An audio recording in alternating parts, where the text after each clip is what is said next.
Құрметті оқырмандар, барлықтарыңызға сәлем. Бүгін біз автомагистраль туралы қарастырайық. Көп адам түсінбей жатыр автомагистральді. Ол қандай жол және қандай ережелер бар деген сияқты. Автомагистраль дегеніміз ереже бойынша ол көлік құралдарының жүруі үшін жобаға сәйкес арнайы салынған немесе реконструкцияланған жол бойындағы иеліктерге қызмет көрсетпейтін жол. Оған тек басқа жолдардан ғана әртүрлі деңгейлердегі жол айрықтары арқылы өтуге болады. Міне қараңыздар, бұл жолдың бір-бірінен жүруге арналмаған бөлу жолағымен бөлінген әртүрлі бағытта жүру үшін бөлек жүру бөліктері бар. Түсіндіңіздер ғой? Міне басқа жолдармен, темір жолдармен және трамвай жолдарымен және жаяу жүргінші жолдарымен бір деңгейде қиылыстары жоқ.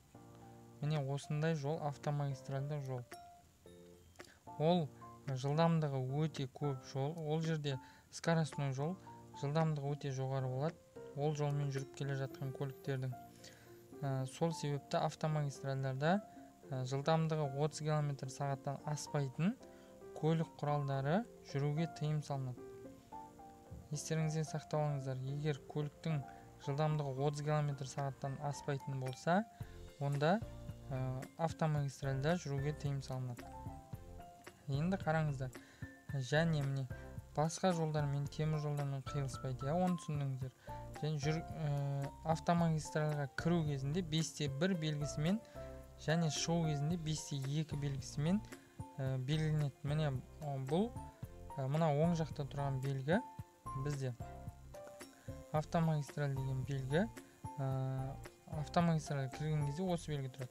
Ал мына белгі сіз автомагистральдан шығар кезде тұрады. Міне автомагистраль бітті деген осы белгіден өткеннен кейін сіз автомагистральдан шықтыңыз.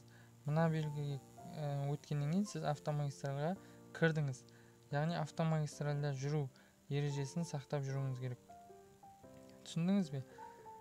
Міне осы бойынша міне ережеде дәл осылай жазылған. Автомагистраль не екен? Осылай түсініп алыңыздар. Бұл жылдамдығы өте көп жол, жылдамдық қатты болады ол автомагистральда. Сосын массасы 3,5 тоннада асатын жүк көліктері бар ғой, ол көліктерге екінші жолақтан ары қарай жүруге тыйым салынады. Мына автомагистральда ол тек бірінші және екінші жолақпен жүре алады. Сондықтан да құрметті оқырмандар, мына осы автомагистраль туралы түсініп алыңыздар. Бұл жалпы ережелер деген бөлімі жол жүрісі қағидаларына байланысты. Құрметті оқырмандар, біздің парақшаға жазылыңыздар. Міне автомагистраль туралы айтамыз біз, жол белгілері туралы айтамыз. Міне біз бүгін автомагистраль туралы айтып шықтық.